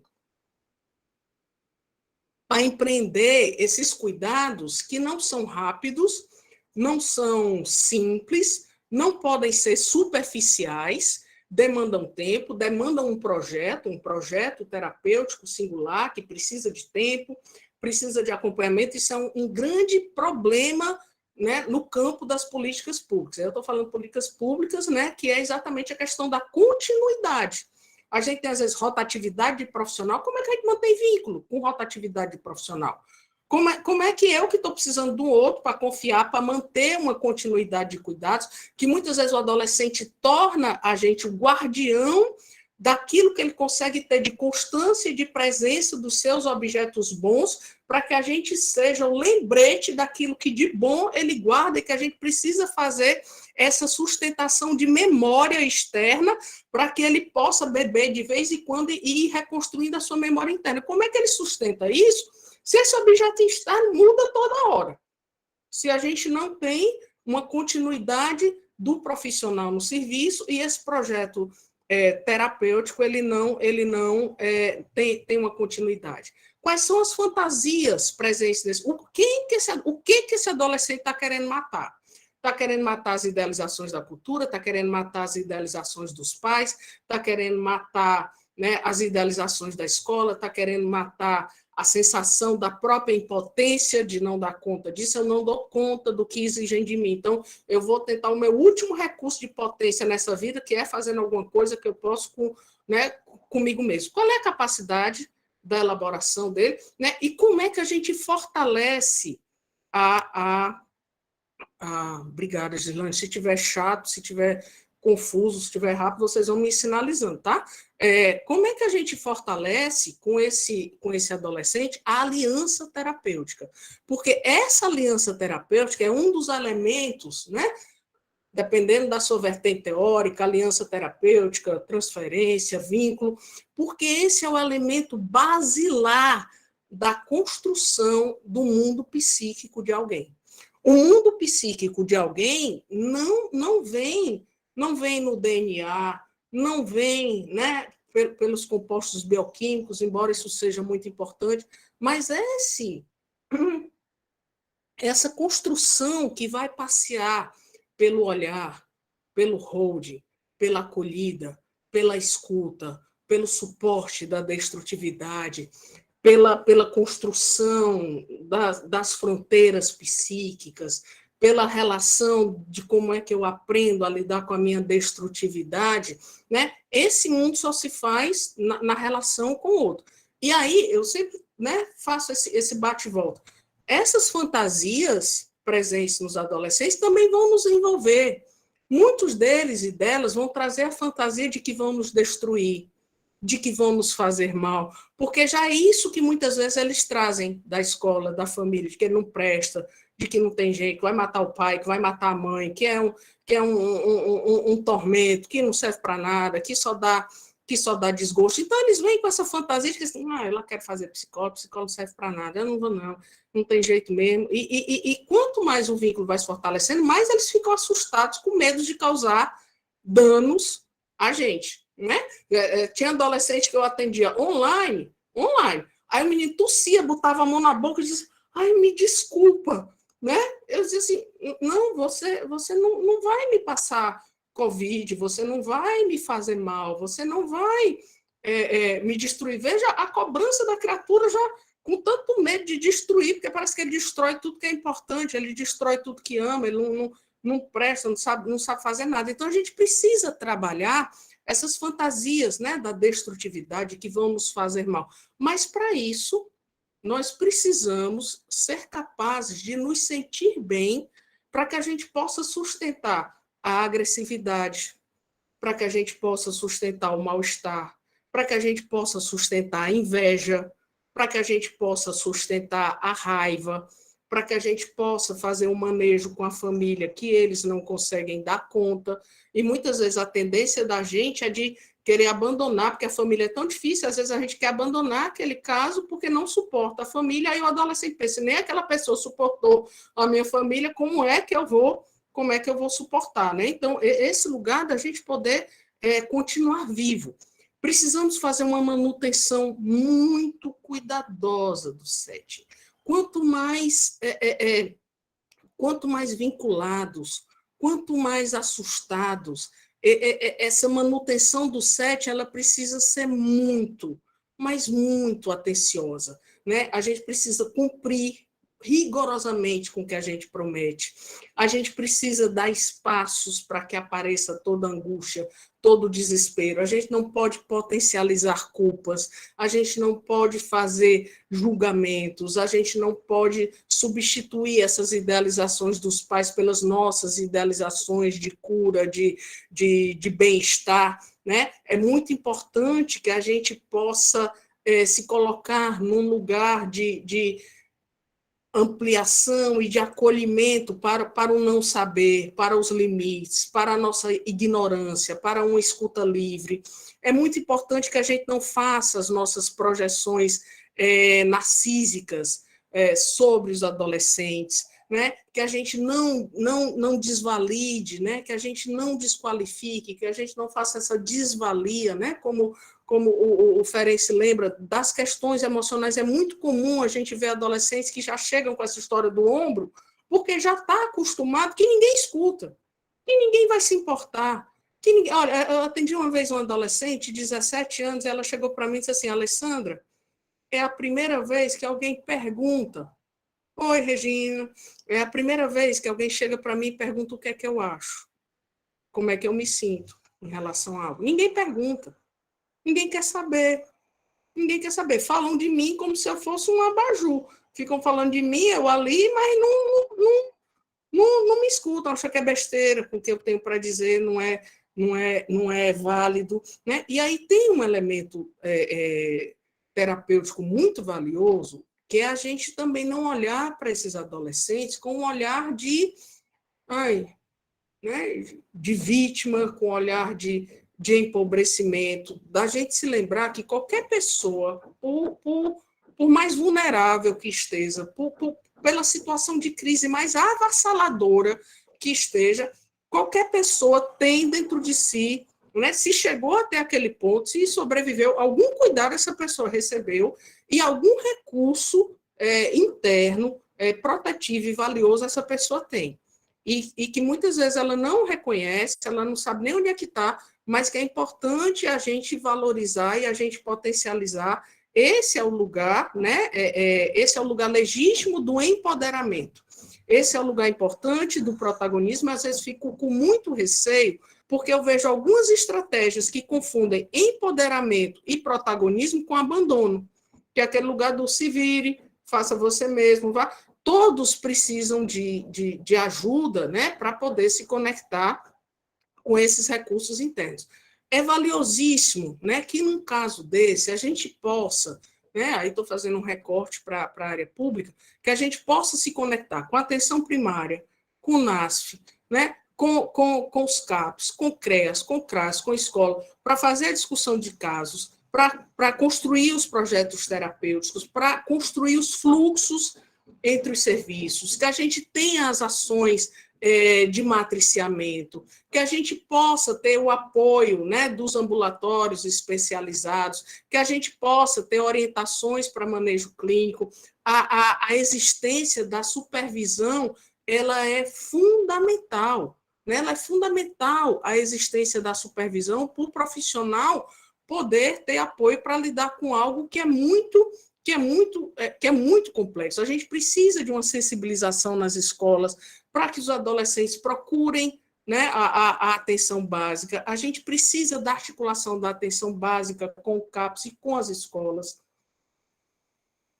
A gente precisa cada vez mais da articulação com o CRAS e com o CREAS. Ano passado, a gente fez uma formação intersetorial de 5 meses, muito bonita, com 390 profissionais. Nós passamos 5 meses juntos, e a minha sugestão é que fossem 3 profissionais por área.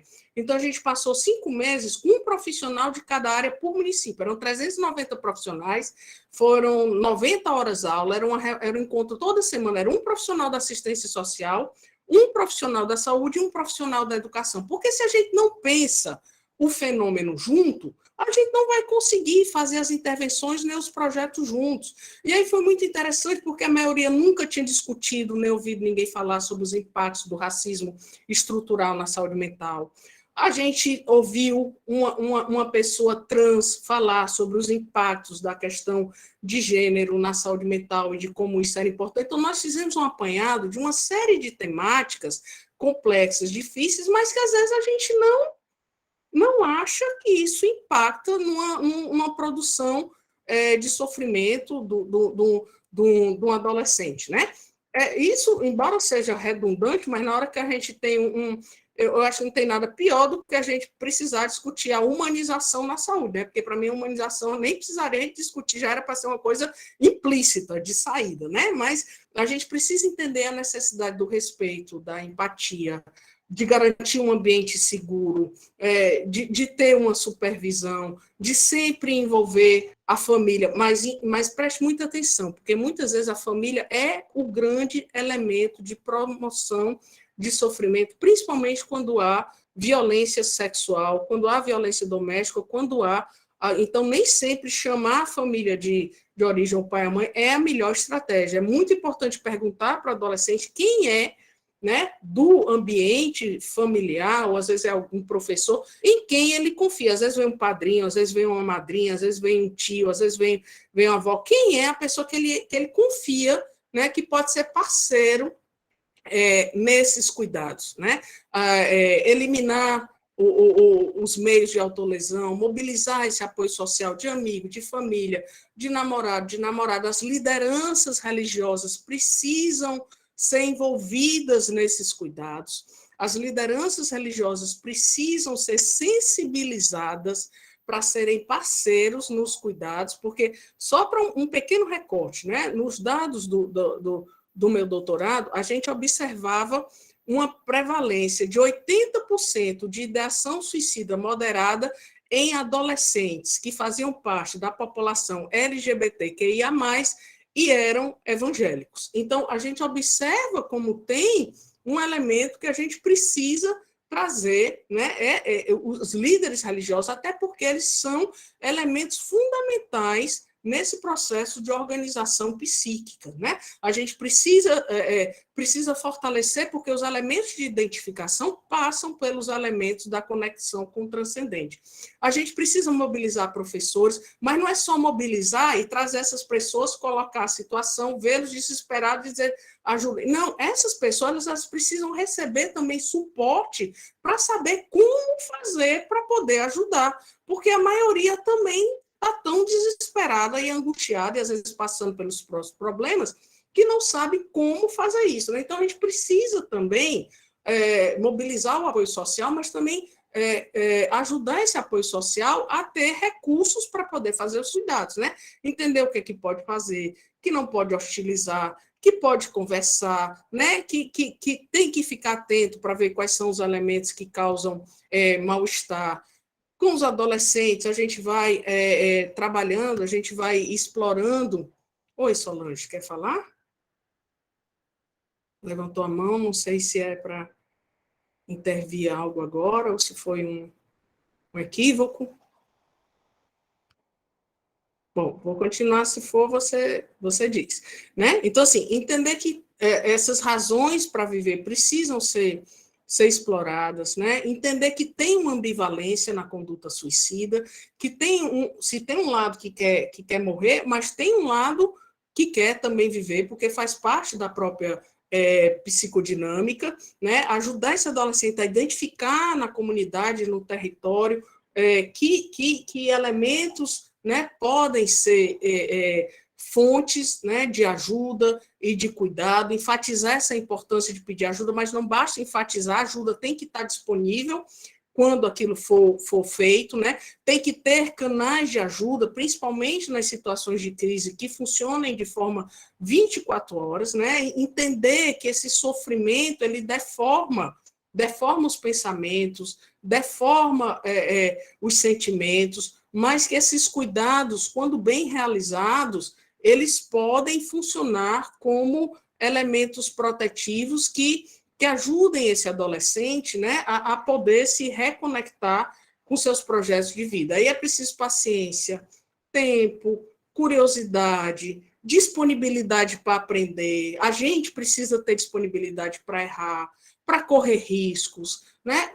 Se a gente envereda pela escuta do inconsciente, a gente precisa entender que não é algo que a gente vai fazer isso ileso, que a gente vai pagar um preço, né? Por isso que não é fácil, por isso que a gente precisa de supervisão, por isso que a gente precisa de apoio matricial, entender que né, o manejo ele é único, a gente tem algumas orientações, mas essa orientação não é uma coisa mecânica, não é um protocolo, não é uma padronização, que a gente precisa manter essa sensibilidade, esse olhar apurado, né? Estou preocupada aqui com a hora, vou tentar, né, colocar algumas questões aqui teóricas para a gente poder abrir espaço de escuta para vocês. Estou olhando aqui. Ah, tá certo, Solange, era só caso você quisesse fazer alguma intervenção. Então, veja só.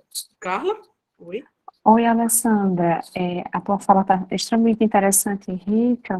A gente tem um tempo um tanto quanto restrito, né? A gente poderia pensar, então, aproveitando que você vem trazendo essas questões teóricas para abrir para a discussão, a gente já poderia ir se encaminhando para isso mesmo.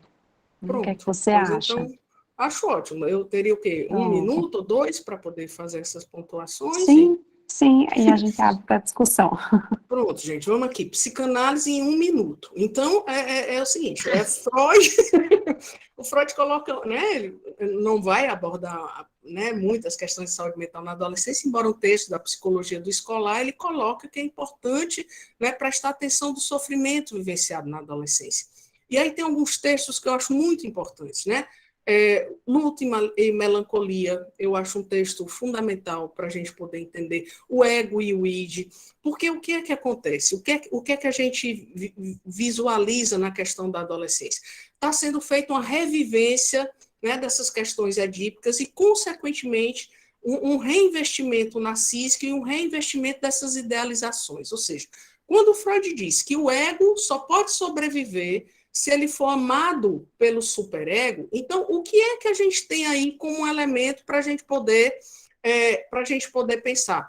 Esse sujeito, quando ele olha para si, o que é que ele vê? Ah, olha aquela imagem lá que eu coloquei do menino em cima da latinha.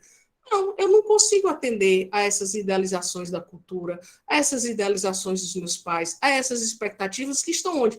Internalizadas, fazem parte de mim, daquele olhar que me cobra, daquele olhar que me faz com que eu me vincule aos objetos ou não. E aí, no caso de quando eu não consigo atender essas idealizações, né, vem um olhar muito agressivo sobre si. O sujeito, o ego, ele vai ser eleito como um objeto desse lugar de ataques e de sentimentos ambivalentes para com o outro internalizado. Então, quando alguém tenta se matar, alguém está atacando um objeto internalizado para quem tem sentimentos ambivalentes e que não tem recursos para poder elaborar ou para lidar com isso de uma outra forma, né?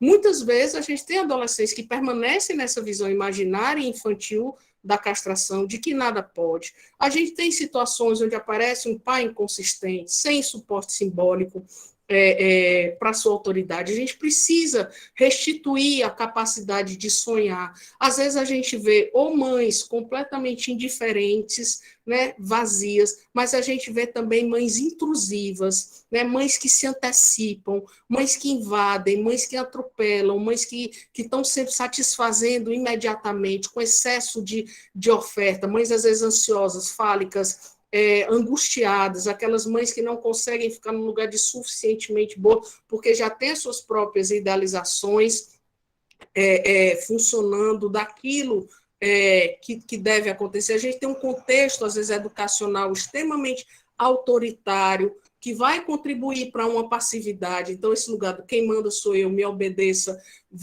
pode constituir um sujeito que está lá submisso, que está lá, que não consegue pensar. Então, como é que a gente pensa a ambivalência diante das perdas dos objetos? Como é que a gente pensa o desamparo? Como é que a gente pensa as fantasias diante da agressão ao objeto na conduta suicida? Qual é a parte de si que deseja eliminar? E como é que a gente consegue ler naquela fala daquele sujeito essas articulações da pulsão de morte, do superego, do sadismo, das idealizações que ele não consegue dar conta, das cobranças, das insuficiências simbólicas para encontrar recurso diante da angústia, do medo de desamparo. Estou vendo que a Carla já está coçando a cabeça para querer terminar, para a gente abrir um espaço. Então, gente, eu peço desculpa porque, exato, Rafael, a questão do trabalho. A gente teria...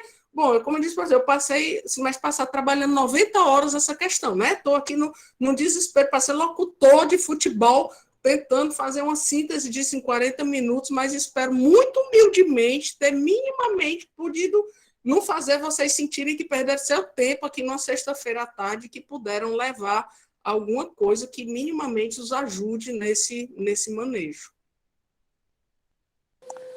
Alessandra só diz que a gente precisa de muitos encontros também para ouvir as questões que você traz, né, e discutir também aí tantas que vão ficar em aberto hoje.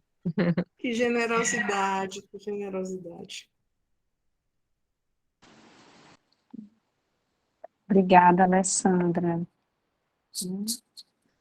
Foi ótimo, deixa eu dar uma olhada aqui no chat, como é que estamos. Né? O Rafael Carvalho, fiquei pensando na questão do trauma em Ferenczi, que fala de uma perspectiva relacional, que essa criança adolescente busca reconhecimento e testemunho de suas dores no adulto, mas o que acontece é um descrédito. Esse lugar exatamente da desvalia, sabe? Os pais não legitimam o bullying que ele sofre na escola, não legitimam as dificuldades de lidar com a orientação sexual, com as identidades de gênero, acham que é besteira, o famoso mimimi, né? Que o sofrimento que o adolescente está vivendo não é digno de validação. E aí, se o sofrimento não é digno de validação, o que é que ele arrasta junto? Ele arrasta junto exatamente o sentimento de construção do eu. E aí esse eu desvalido, né? Esse eu desqualificado, esse eu impotente, não sustenta, não pode ser amado, não pode ser respeitado, não pode ter dignidade existencial, que é a coisa que eu sempre faço alusão a um livro do Kierkegaard, né? Um livro do Kierkegaard, Desamparo, Desesperança, Doença Mortal. Olha só o que ele diz, é uma frasezinha simples, né? E o Newton Bonda, depois, na Alma e Moral, ele vai dizer assim, não há vazio pior que o vazio de si. Mas o Kierkegaard, ele diz, alguém que não habita a si próprio permanece, alguém que não se torna a si próprio permanece, saiba ou não, desesperado. O que é o desespero? Não ter conforto existencial, não poder habitar a própria vida, não poder existir na sua própria pele, na cor, na orientação religiosa, nos seus seios. Isso aí não pode existir nos afetos, nem no que a gente pensa. Como é que a gente sustenta o resto? Desculpa, eu falo demais. Camila?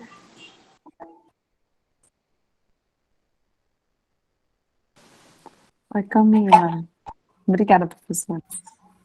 Oi, Alessandra, Camila aqui de Sobral, tudo bem?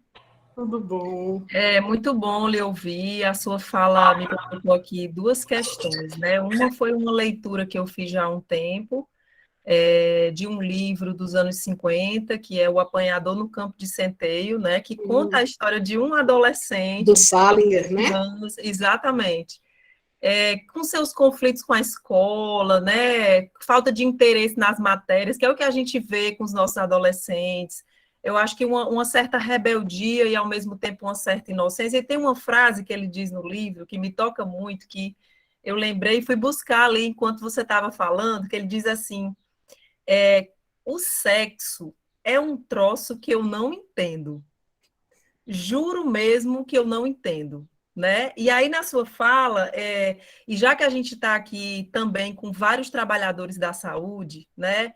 E ainda saindo de uma pandemia que vivemos durante 2 anos, na minha experiência aqui, conversando com os trabalhadores do CAPSI, que em Sobral está sendo implantado, e tem alguns aqui, a gente tem recebido encaminhamentos de casos com o nome de problemáticas de sofrimento por conta do isolamento, né?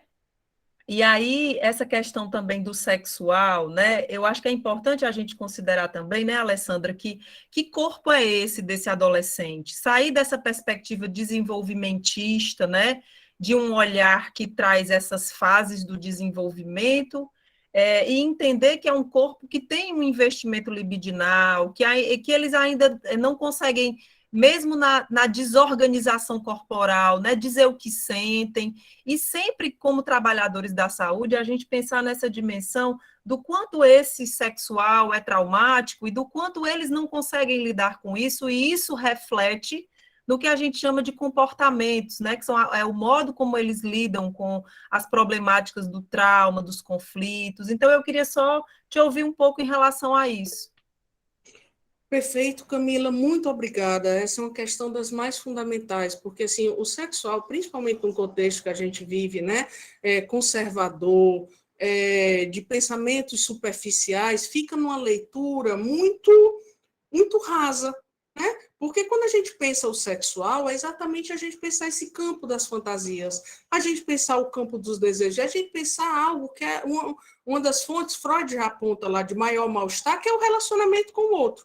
Então, esse sexual que diz de como é que eu vou construir as pontes e os limites do meu desejo na minha relação com o outro. Isso é assustador. Nós aqui, 30, 40, 50, 60 anos, quem de nós pode dizer que está muito tranquilo e muito bem resolvido na sua forma, da sua relação com os outros, das suas fantasias, da relação com o seu corpo? Agora, imagina quando você tem 14 anos, você não sabe quem você é, o que você gosta, o que você sente, você fica com raiva, você chora, você sorri, tem horas que você canta música evangélica, daqui a pouco você quer ouvir Led Zeppelin, daqui a pouco você está cantando Maiara e Maraíza, você está chorando porque caiu um avião de uma cantora que você nem conhecia, você está querendo comer tudo, você está querendo fazer crossfit, né? Você de manhã se apaixonou por uma pessoa, não consegue, o professor falando da equação de segundo grau, e você pensando, meu Deus, será que vai responder a minha mensagem do WhatsApp? Né? Será que aquela pessoa algum dia olha para mim? Lembrem da adolescência de vocês, do desespero. A pessoa começa a descobrir que ela tem um corpo, que o corpo fede, que não fedia na infância, que é desajeitado, que as roupas não cabem, que a voz engrossa, que a voz diminui, que vem, às vezes, todo mundo na escola com 1,80 m e a criatura tem 1,40 m. Aí o pequeno se sente desconfortável, o grande demais já fica com vergonha, porque todo mundo acha que...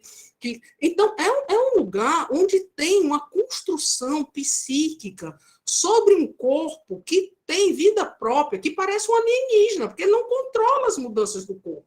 Ele não controla as mudanças do corpo, mas vai ser cobrado e vai ter que construir um trabalho psíquico a galope, né? Porque o ritmo psíquico, para dar conta da mudança corporal rápida, para acompanhar, de se entender com esse corpo, e aí vai ter que se entender com esse corpo, com os desejos desse corpo, e construir uma possibilidade de ser desejado e de se comunicar com os outros.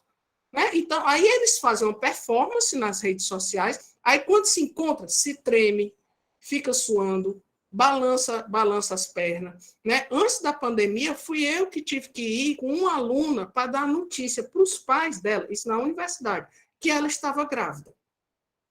Eu que tive que ir com a aluna para dar notícia que estava grávida. Então, imagine o temor, né? O desespero, e a gente esquece como isso é angustiante. Eu vou ser amada, eu tenho um corpo que é desejado, eu tenho fantasias, mas essas fantasias que dizem da minha forma de amar e da minha forma de sentir, dizem que é feio, que é nojento, que eu não posso existir, que a minha forma de crer não pode ser sustentada, que é vergonhoso, que é amaldiçoada, que a minha forma de me amar, que a minha forma de me relacionar não é digna. Gente, é muito... eu sei que tem gente... Eu vou só dar uma pequena metáfora, né? Assim, eu digo que a adolescência você está atravessando um precipício numa corda de slackline, com aquela varazinha de equilíbrio, jogando xadrez, uma pessoa fazendo cócega no seu pescoço, os outros gritando lá de baixo, o crush da tua vida está do outro lado, se tu não chegar ligeiro, vai te trocar por outro. E os pais lá embaixo gritando, menino lesado, se fosse eu, já tinha ido voltado 5 vezes. Né? Então, veja a situação, né, para dar conta desse circo aí o tempo todo. Precisamos discutir sobre sexualidade, Camila, em todos os lugares, porque não é sexo, é isso, é amor, é relação com o corpo, é ciúmes, é comunicação, é desejo, é fantasia. Precisamos falar sobre isso em todos os espaços. Eu não sei quem quer falar. Carla, tu estás vendo isso aí? Oi. A gente está com tempo. Maiara, não é perturbar, não, mas é importante que a gente faça vínculos, que a gente faça rede, porque dar conta de experiências traumáticas sozinho é muito difícil, né? Às vezes é até impossível. Dar conta das experiências traumáticas sozinho vira uma fonte de sofrimento.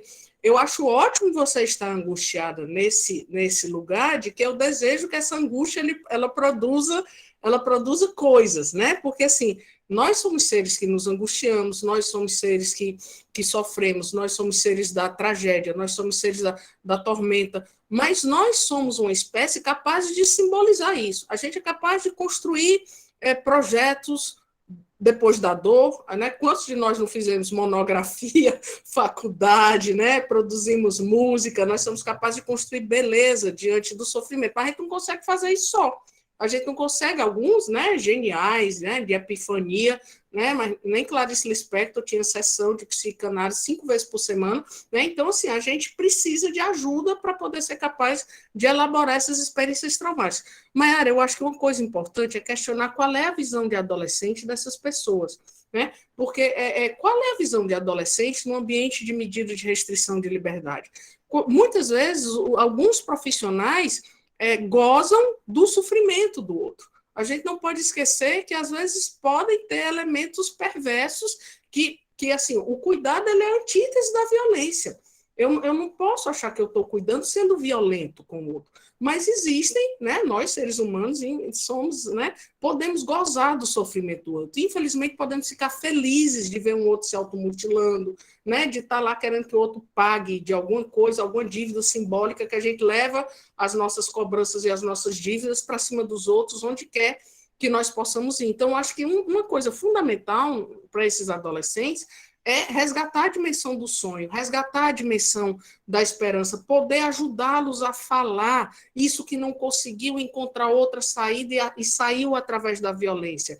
Esses adolescentes que têm aí, né, a gente pensa em Winnicott, na questão da deprivação, o que é que as condutas antissociais elas sinalizam para a gente desse lugar e dessa perda, de um cuidado, dessa tentativa de recuperar um lugar de cuidado, um lugar de ser visto, um lugar de criar, um lugar de poder se vincular, e de como é possível construir minimamente, né, seja com inserções artísticas. Eu já participei de pesquisas com projetos maravilhosos, né, envolvendo atividades artísticas com adolescentes em situação de restrição de liberdade, mas também precisa de um reposicionamento dos próprios educadores e profissionais no olhar para esse adolescente, né?